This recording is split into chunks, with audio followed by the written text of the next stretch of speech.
Ikaw ate niya, naghahangad ka pa ng magkaroon ng katuwang sa buhay? Naghahangad ka pa sa ngayon? Happy. Kasi bata pa ikaw, ayan o. Ilang taong ka lang ate niya? 29, bata lang kasi. Ikaw tayo, ilang taong ka na? 37 na po. 37, di pala kayo nagkakalayo natin niya, no? Ng edad. Tumatawa si tatay, oh. So, tanggal ko lang yung lungkot mo, tatay. Di sinama ko dito sa atin niya kasi malay mo, baka gusto mo maging katuwa. Baka ano yan, atin niya, kahoy na yan, ah. Di, biro lang. Binibiro ko lang naman sila. Pero kayong dalawa, kung ano. O, baka gusto niyang iwan na muna namin kayo dito, eh. Can't stop looking at her smile. Then you've been in love. That's how you know you've been in love. Mula talagang anak ng ulo, malamal ko yung batang yun. Binibigay ko lahat po sa kanila kung anong hingin. Kung anong basta sabi ko lang, huwag lang gagawin ng masama. I tell him, baby, please don't go. I think you should stay with me. And I really get what the love songs are talking about. Oh, and I just wanna tell her how I Hindi nga po ako makatingin ayos kasi naalala ko po dati na nakasakit din ako kasi nag-alaga. Sabi ko, alin yung magagawa eh. Ba't yan hindi po kayo tutulog kayo? Malam. you can't stop looking at her. Malam. You've been in love. That's how you know you've been in love. Okay guys, magandang hapon. Alas 4 na po. At ngayon po ay araw ng Monday, Tuesday, Wednesday. Tama ba ako? Wednesday ngayon? Wednesday ngayon. So, andito kami ngayon sa daan papunta kay Tatay Romnick. Kasalukuyang binabaybay namin tong masikip na kalsada dito. Pinilit na naman namin ipasok sa Agustus kasi nga medyo malayo-layo din kasi sa labasan. Eh, mainit-init po. Alam niyo naman yung sitwasyon natin. O nga pala, may import tayo ngayon. Import. Eh, nasa likod, may import tayo. Bibisita kay Tatay Romnick. Kaso parang wala pa yata sila Nikki dyan. Nakita ko dun sa school, nandun pa yung mga estudyante. Ay, naku, buti na lang din at tuyo ang kalsada dito ngayon. Di maputik. Kasi mas mahirap pag maputik dito, guys. Tagal-tagal din natin din nakamusta sila Tatay Romnick. Kamustahin po natin sila ngayon. For sure, okay naman siguro kasi wala naman akong tatanggap din kay Nikki na ano eh. Na balita, na may something, bad news. Di ba? Wala naman eh. Kasi nagsasabi naman yung bata kapag may mga something na nangyayari, hindi maganda, nagsasabi naman sa atin yun. Pero ngayon, wala naman akong tatanggap sa kanila eh. So okay lang kung di natin maabutan sila Nikki. Pero alas 4 no, baka naman sakali ma-datnan pa nila tayo dito. Makamusta din natin doon ng bata. Okay ka lang dyan natin, Ninya? Ha? Ano ba? Grado ka? Baka hindi. Malakad na tayo. Oy, grabe. Dito magandang tumiratin niya. Mas liblib pa ito doon sa'yo. Nako, dilim. Ha? Kadilim. Madilim? Nga, maganda atin niya dito at tahimik ko. Wala nang kahanggan. Ay, hindi mo na kailangan ng kahanggan. Mas maganda kung walang kahanggan para wala kang katsismisan. Tahimik ang buhay mo. Ayaw mo nun? Wala kang katsismisan, ikaw lang. Ang lalaki na ng alaga nila agad, oh. Ay, grabe. Parang umunti. Nagkunti. Ano? Alright. Ha? Baka nakabenta. O baka nakabenta na. Pero langanin pa yung laki. So tara, tinin niya. Baba muna tayo, ha? At bibisita muna tayo dito bago tayo uuwi sa inyo. Tara. Dito na tayo. Pasalubong tayo kay tatay, oh. Tay Romnick! Magandang hapon! Magandang hapon. Saan ka pupunta? Titignan ko yung Ha? manok. O, tingnan natin yung manok mo. Titingnan mo ba yung manok mo? O, tara, tingnan natin. Kamusta ang manok mo? Lalaki na agad, ah. Ayan ba yung kinikilo mo, tatay? Opo. Yan pala, guys, sa panood ko, nanood ako ng mga idea ko sa pag-alaga ng ganito. Yan pala ay week, ikinikilo. Tapos dapat nai-hit mo yung, halimbawa, 1 week, na nasa ganung timbang na dapat yung manok mo. Tapos kapag umabot siya ng 40 days, before 45 days, ay, ilan? Before 45 days, dapat na-hit niya na yung 150 yata, 150 kilo, 130 kilos. Kasi dapat saktong 45 days, parang ganun. 150 to 160 yata kilos, ganun. Basta may ano siya, may mga timbang siya, hindi pala siya basta-basta lang na, alam mo yun, na basta babahugan mo lang, mag-antay ka ng 45 days, di pala ganun. Tsaka may mga pinapainom pala dyan na tay, na mga vitamins. po. Ilan yan? 50 po. Walang namatay? Meron po nung tagulan. Ilan? 3. Okay lang, kukunti lang naman pala. Uy, lalaki na ng sisiw ni tatay. May ilang kilo na yan? May magit na po isa. Mahigit 1 kilo na? Oo, Opo. galing nga. Ilang araw na? Wala po. May isang buwan na po. May 1 ba na? May 30 na? Opo. Ay, abot pa yan. 30. Abot pa yan kasi kung 30, may 15 ang araw pa. Ano tay? Opo. Abot yan kahit mga 150, 160 kilo siguro. Opo. Ganda. Alam naman pala ni tatay yung mga ganun. Kasi pinapanood ko nung sabihin ko kay tatay na ganun pala yun. Oh, nakapatay ang radyo mo ngayon. Ay, call po. Wala po charger. Ay, nasaan? Eh, nasira po charger. Hindi kailangan bilan ng charger. Opo. Kasi kailangan pala sadya ng sisiw yan. Ano? Opo. Para hindi sila nai-stress. Opo. Mas namamatay daw ang manok kapag ka nai-stress. Kaya sila ibinibigyan ng tugtog. Tara tay. Sila Nikki po. Muna pumasok po. Hindi pa natating. Wala pa? Wala po po. Alas 4 na. Anong oras ba sila nalabas? Alasing 5. Gawa ng service, kaya naabot ng 5. Oh. Pero 4, labas na po. Dahan-dahan. Din na po. Dito na tayo. Hindi, dito ka na lang. Upo ka na dito tayo. Dito na lang tayo. Upo ka dyan natin niya. Dito ka natin niya. Huwag ka lumayo. Dito ka lang. At tayo ay may sinama namin sa atin niya. Opo. At makapasyal. Tatay. May pasalubong kami. Isang bucket ng Jollibee. Salamat po. Tapos isang pang family size na spaghetti. Ito. Salamat po. Okay. So ito ay worth almost 1,000 pesos. Wait lang, lagay ko muna dito. Yan. Siyempre, kamustahin muna kita. Kamusta ka muna, tatay? Okay naman po. Yung mga bata. Hindi ko po nagkasakit po. Anong sakit? Yung may nilagnat po, ilang araw higa lang. Hindi nakapasok. Hindi po pumasok nung kahapon po. At hindi ko pinapasok at baka mapinat pa po eh. Pero ngayon, kamusta siya? Pero ayos na po. Maganda-ganda na yung pakaramdam niya Opo, ngayon. at pinapo po ng luyang dilaw. Mga Herbal. Opo. Ito yung dilaw buko.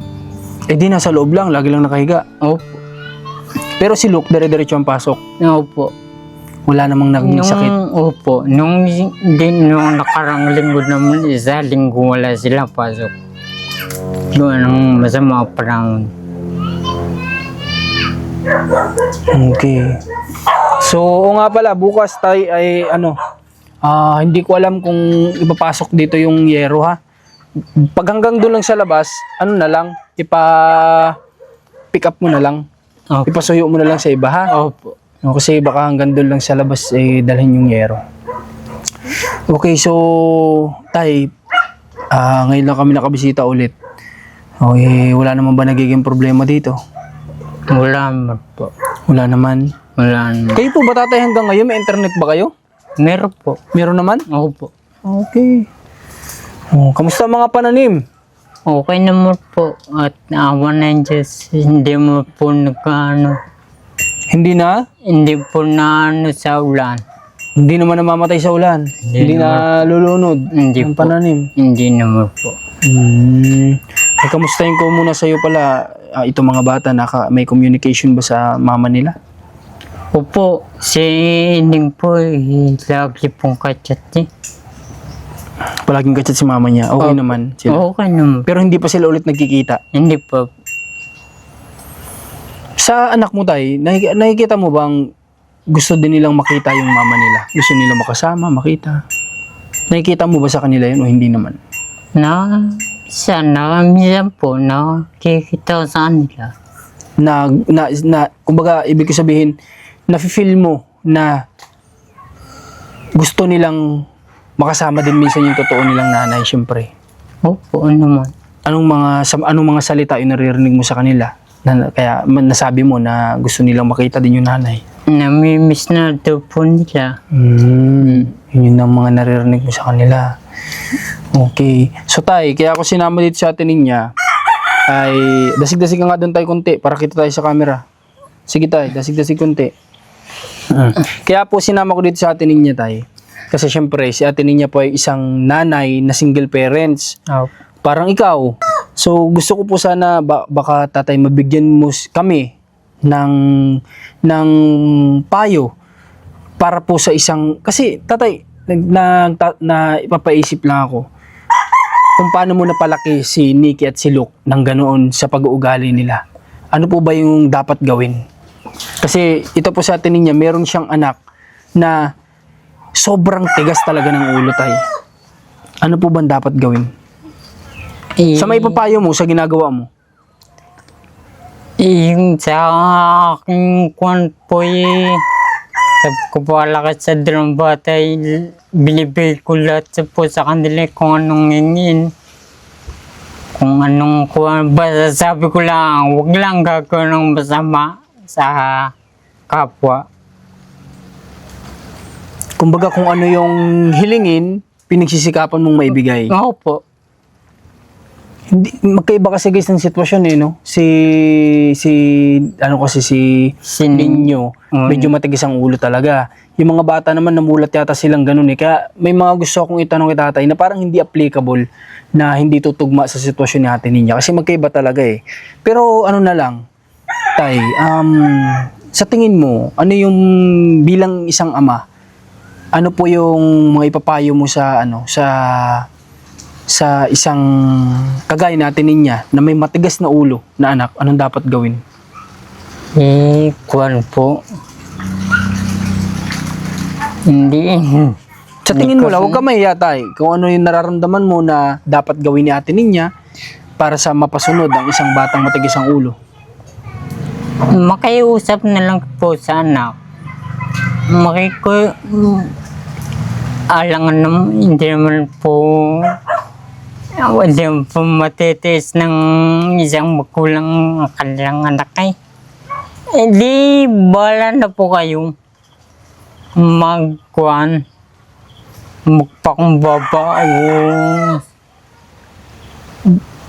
hindi ko rin alam kaya rin kasi tinatry ko lang kasi magkaiba na talaga sila ng sitwasyon. Kasi itong mga bata, anak ng tatay, sadya namang namulat na masunurin, na mulat na may magandang asal. Si Ninyo naman kasi iba yung naituro ng tatay sa kanya. Lahat mali. Kaya magkaiba talaga ng hindi natin pwedeng pagkumparahin yan. Kasi magkaiba yan ng pinagmulan kumbaga surroundings. Iba yung surroundings dito nila Nikki na kinalakihan, iba din naman kay Ninyo. So, yun. At least, kahit pa paano, ang pinopoint siguro ni tatay, kung ang bata ay sobrang tigas talaga ng ulo, yung nanay ay kailangang mas magpakumbaba pa. Mas habaan pa yung pasensya. Yan yung ibig mo sabihin. Po. Mga po, siya. Opo. Tay, alam mo ba nung huling bisita namin dito natin niya, sa atin niya nalungkot? Kasi nga po, ikaw daw po ay nakita niya yung pagmamahal mo sa mga bata. Na yun po ay hindi po kasi ni ate niya naranasan sa tatay niya. Kayo po ba bilang kay Nikki, halimbawa kasi parehas babae sa ate niya tas si Nikki. Paano pong pagmamahal yung pinapakita mo kay Nikki? Mula ulo hanggang mula talagang anak ng ulo, malamal ko yung batang yun. Paanong mo pinapakita yung pagmamahal mo sa kanya, tay? Paanong pamamaraan? Kagaya ng? Kagaya ng paggagabay ko sa kanila. Yung pagsasalitang manahon sa kanila. Pagkukwentuhan. Nagkukwentuhan mo lagi ng matanong yung batang sa akin. Lagi makwento. Nagkikwentuhan kayo, kumbaga, Opo. yung banding Opo. ng mag-ama. Lahat kasi yun tayo hindi naranasan ni ate niya sa papa niya. Kaya nung huling bisita niya dito, nalungkot siya. Kasi nga, nakita niya sa'yo, na mahal mo yung mga anak mo. Siya, hindi naman nagawa sa kanya yun. Okay, so, tingin mo tatay, sa isang single father, mahirap ang walang katuwang. Sobrang hirap pag ganito bang minaramdaman.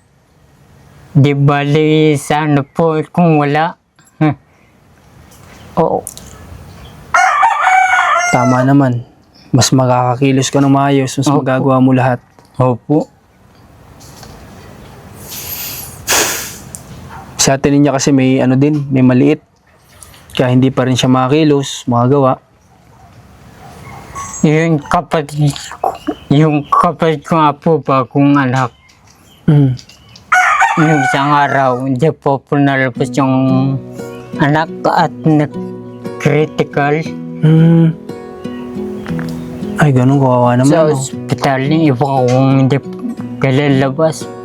Nagdadawaling ko na po sa ospital. Yung Pamangkin mo? opo, yung pong humingi sa inyo ng sombrero, yung Ayun. babae. Kawawa naman. Kamo. Hindi po. Nandun pa din ngayon? Opo. Sabi ko, alin may magagawa. Ba't hindi ko kayo tutulog kayo? Malamang. Mga kapatid ko.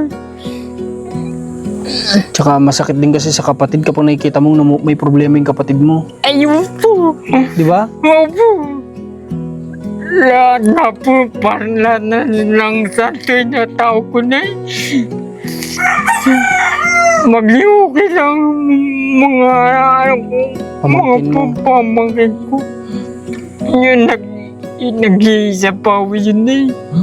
Babago pa akong kasal silang kasama. Kawawa naman. Opo. Ba't ano po bang nakisakit ay? Hindi po parang hindi po tumanggap ng gatas. Sa lalaman at tinubuan po yung Ay, tinubuhan. opo yung bunganga ng baby. Nilagyan sa ilong. Opo. Tapos doon pinapadaan yung gatas. Opo, parang diretso na sa bituka. Ano po ba yung baby pa? Kanak lang po. Baby po. Pag-pray natin, tay, Opo. na sana maging maayos. May awan Diyos, tay. Opo. Hindi naman siguro pabayaan ni Lord maging maayos, makalabas na sana, ano? Opo. Pag-pray lang natin, huwag tayong mawala ng pag-asa. Kasi si Lord ang bahalang gumawa ng paraan. Na tay? Opo. Si Lord si Jesus ang pinakamagaling na doktor sa lahat, di ba? Opo. Kaya lapit lang tayo sa Kanya. Yun ang the best. The best talaga yan. Opo. Yan ang pinakamagaling na doktor sa lahat. Okay, so sama natin guys sa prayer, pamangkin ni tatay. Anong pangalan niya? Sophia po. Sophia? Anong apelido? Sophia. Ha? Hindi po. Anong apelido gamit yung sa Tolentino po. Tolentino? Sophia Tolentino. Opo. Susama natin sa prayer guys, si Sophia Tolentino. Para nawa maging maayos na yung kalagayan niya at makalabas. Lalo't sulong anak pa pala. Ay, mahirap talaga kapag may sakit. Kaya nga pinag-uusapan namin tayo ni ate niya noong nakaraan. Kahapon. Nasabi namin hindi na importante yung mga material na bagay sa buhay natin. Di ba tay? Opo. Ang mahalaga wala tayong sakit. Opo. Yun po. Pinakang yaman natin tay. Opo. Yun po number one yung huwag tayong kasakit. Totoo. Kasi kapag tayo nagkasakit na, wala na. Ano yung pa natin yan? Opo. Yun po ang hinihiling ko sa mahal Panginoon eh. Lagi kami ingatan. Huwag magkasakit. Opo. lahat ng tumutulong sa akin. Ingatan na bigyan pa ng mahabang buhay. Tama po. So, nakakalungkot naman yung nangyari sa pamangkin mo. Opo. Kasi ako guys, sa totoo lang, may trauma din ako sa hospital na talaga. Mula nang nangyari sa nanay ko, mula nang nangyari sa pinsan ko. Malaki ang trauma ko sa hospital. Kaya ako, nung nakaramdam ako ng di magandang pakiramdam, nasabi, mag-stay daw muna ako sa hospital, may tuturok to sa akin ganito, ganyan. Hindi ako pumaya guys. Kasi, malaki talaga ang trauma ko pag usapang ospital. So, ano na lang tayo, pray na lang ha? Opo. Okay, so, pero ikaw tayo, tatanungin kita, may iba ako, para di ka malungkot, ikaw ba tayo, naghahangad ka pa ba magkaroon ng katuwang sa buhay? Hindi na po. Hindi na? Hindi na. Kontento ka na? Kontento na po sa dalawa kong anak na napakababait sa akin. Mm-mm.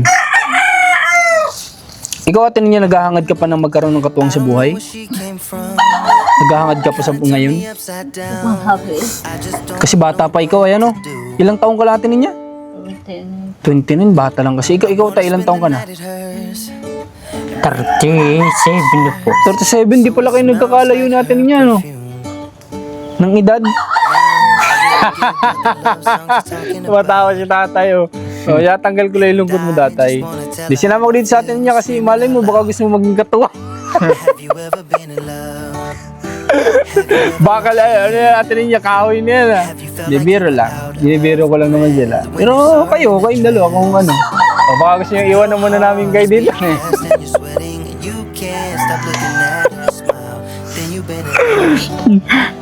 Hindi, ikaw atin niya, anong message mo kay Tatay Romnick na kahit na si Tatay Romnick atin niya baka di mo alam, halos hindi na po siya nakakita.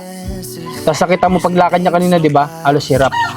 Anong masabi mo sa kay Tatay Romnick na Hindi nga po ako makatingin ayos kasi naalala ko po dati na nakasakit din ako kasi nag-alaga.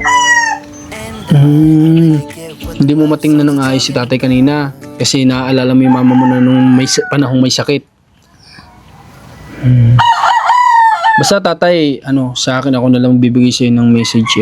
Lagi ko naman sinasabi sa'yo na kahit na mag-isa ka lang, tapos may ganyan ka pang sitwasyon, basta araw-araw mo lang ipakita yung pagmamahal mo sa mga bata. Opo. Opo. Araw-araw mo lang ipakita sa kanila yung pagmamahal mo at Opo. kung ano ang ginawa ng nanay sa mga anak, siya rin igaganti sa atin pagtanda natin. Naniniwala ka ba doon? Opo. Ha? Opo. Hindi lahat, hindi 100% yan. Pero at least man lang sa 100% may 60% na nangyayari talaga yan. Na kung ano yung pinakita natin kabutihan sa anak natin, baka pagtanda natin ganun din yung gawin sa atin. Kaya atinin niya, yun, kaya din po nagpunta ako dito na isama kita. Kasi kapag kausapang pamilya, kay Tatay Romnick ako din humahanga. So atinin niya, alam ko naman na napapagod ka na din sa paulit-ulit na nangyayari kay ninyo, di ba? Kasi tatay siya, sinubukan na niya maging mahinahon. Sinubukan na niya yung parang pamamalo kapag ka makulit ng sobra.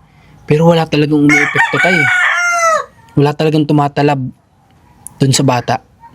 Maihiling ko na lang siya atin niya, kagaya ni tatay, sinabi niya, mas habaan mo pa ng konti pa yung pasensya mo, ha?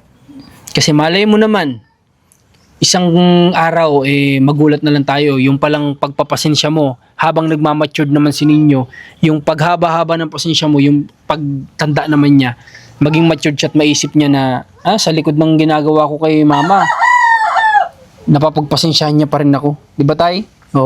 Malay mo, pagtanda mo, ibawi niya rin sa yun. Kapag ka makulit ka na, kasi atin niya ang matanda, dumadating sa part na nagiging makulit, di ba? Kapag ka sobrang tanda na, o kapag ka makulit ka na, baka siya naman yung maghaba ng pasensya sa iyo. Kapag panahong malay mo, nasa kanya ka, pagtanda mo o anuman, di natin alam, di natin masabi, malay mo siya pang mag-alaga sa iyo. Kung sino pa yung sobrang kulit sa iyo nung bata, pagtanda, siya pa pala yung nag-alaga sa iyo, malay mo naman. Di ba tayo? Tama ba ako? Opo. Okay. So, salamat kay Ate Ninya. Nasamahan tayo dito. Pero yun, bago ang lahat, tatay, bibigay ako allowance sa'yo kasi dito kasi Ate Ninya, hindi kami dito madalas napunta. Matagal. Si Tatay Romnick, matagal kami dito napunta. Kaya kung magbigay kami din dito ng allowance kay Tatay Romnick ay talagang ano na, pang matagalan na. Tay, bibigyan kita allowance hanggang, ano na ito ha? Hanggang October. Tadaan ng September, October. Tay, nabukan mo yung palad mo. Oh. 1, 2, 3, 4, 5, 6, 7, 8, 9, 10. Maraming salamat po. Wala po naman, magpasalamat din po tayo sa sponsor natin na tumutulong sa atin. Maraming salamat po sa tumutulong po sa amin. Opo. Sa Tita Del, Madam New York, maraming salamat po. At sana po yung mabang yung buhay para marami po matulungan tulad namin. Ang pakabuting yung tao para sa Totoo yun. Sobrang babait. Sobrang busilak ng puso ng mga sponsor natin na tumutulong sa atin. O tayo, dyan mo itong Jollibee ha. For sure, matutuwa ang mga bata. Pag-uwi, mamaya ha. Opo, maraming salamat po sa inyo. Sana marami pang kagaya ni Ate Ninya, kagaya ni Tatay Romnick ang matulungan. Kaya nga sabi ko, bigyan lang tayo ng mahabang buhay, sapat na sa akin yun. Para nang sa ganun, lagi ko naman pinagpipray, Lord, ibigay mo sa amin yung karapat-dapat na tulungan na tao. Ilapit mo kami sa tao na alam mo na kailangan ng tulong gawin, gamitin mo kami. Yan lang naman lagi ko pinagpipray. Kaya sana bigyan niya lang tayo ng mahabang buhay pa. At bigyan ng tao na o pamilya na karapat-dapat matulungan.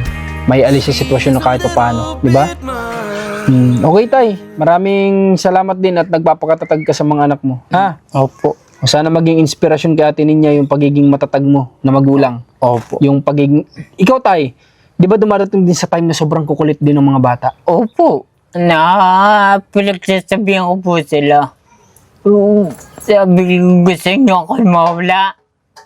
Gusto nyo niloko ko lang naman dalawa. Gusto nyo mawala ng amayatay, huwag kayong makukulit. Tumitigil. Opo, nakatigil naman Nakikinig. po. Nakikinig naman. Ayun lang ang pinagkaiba kay ninyo. Kapag kahit sabihin siguro na Ate Ninya yun, hindi yun makikinig.